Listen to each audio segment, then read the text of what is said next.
Can I bring something up to you? You mentioned it like 1 minute ago, and I've been getting a lot of pushback on this as well.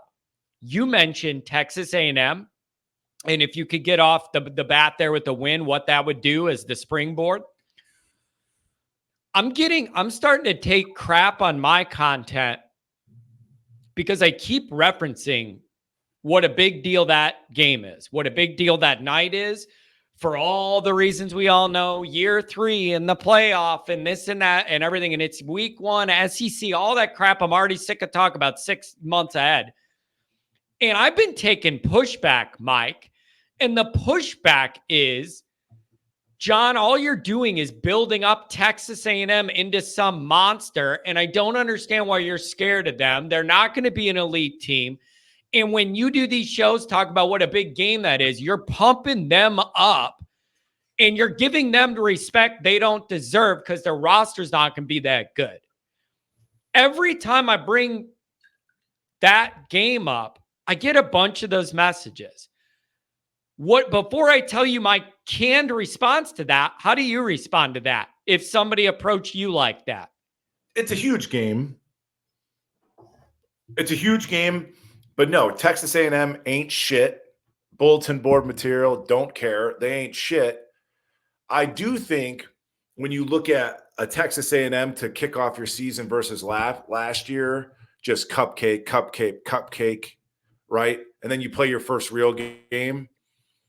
Totally different scenario. Like shit's getting real. It's baptism by fire, whatever slogan you want to use or whatever. So that's why it's high stakes right from the get-go versus we played all these cupcakes. That's how I see it. That's about right where I'm at. Because when I get pushed on that, I say the totality of that moment is why this is a big deal to me. All the different things, the perception in Notre Dame, how important it is to get off to a good start. It's week 1, and if you lose, all your momentum's right away. You don't have any. All of this. I've been saying it's the totality of this big moment that I have seen Notre Dame fall short in most of my life.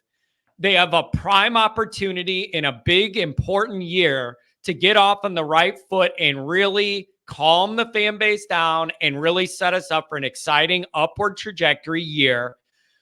It's the totality of what that moment represents for where Notre Dame's at.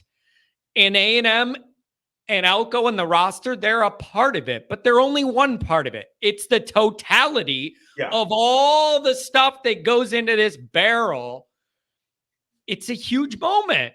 And week 1 gets blown up, Mike. Week 1 gets more attention than any other week because when you're in the summer, everybody's looking to the first game. And so week 1 gets outsized attention no matter what. It's just a huge spotlight. It's a big, big moment. Well, don't ever stop being you, John.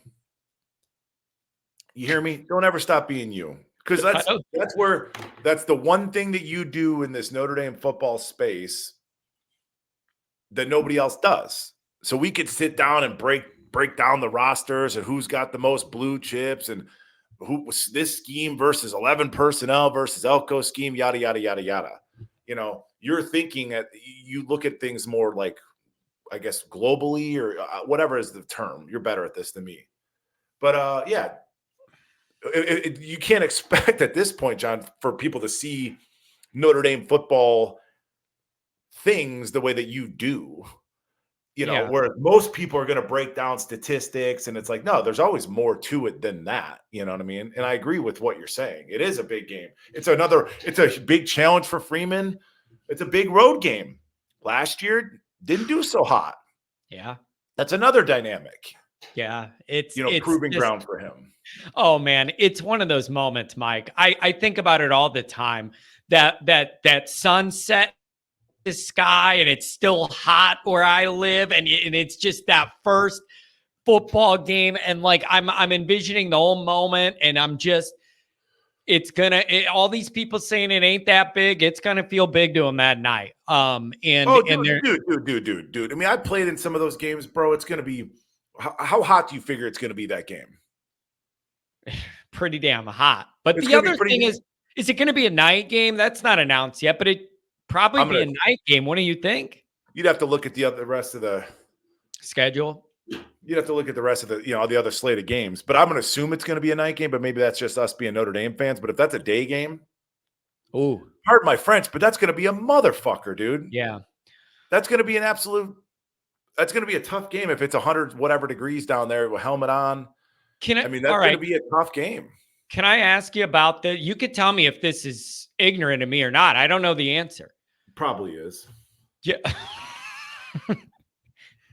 The question is, you're going to go down there in late August and then be surprised that it's fucking hot? Is it not humid as shit and hot as shit in South Bend all of camp in the dog days of August where you get no rain and it's just humid as shit? Or is it just different? Totally different. Tell me you didn't play football without telling me. I said I'm asking for a reason. So the game environment's totally different than anything you're doing in camp to prepare you for that kind of weather issue. That's what I'm asking. Yeah. And now it's probably different because they got like more technology and better nutrition and all that stuff. But yeah, I mean, like, because again, my freshman year, I think we played A&M. And then we played in, Nebraska, and Julius had that great kick return. Yep. Your boy sprung them. Watch the tape. But like both of those games were like very, very hot, where it's like, it's hard to breathe. Yeah. And they're putting they put those like tennis hats in the ice water and they just throw that just to try to cool you down. Yeah. I mean, you'll never appreciate it. Like the average person will never appreciate it. This is another thing I've always loved about football.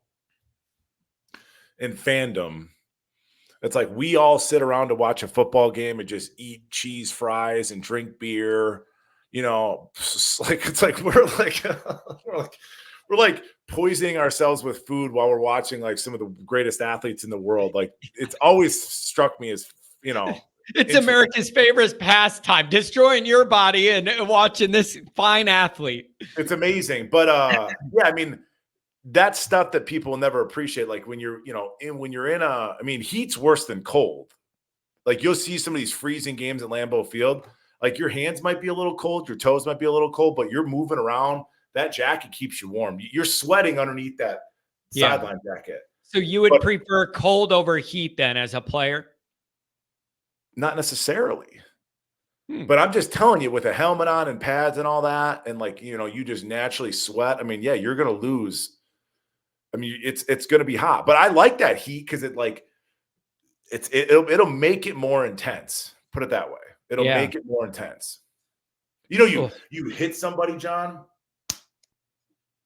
and their sweat, the moisture everywhere.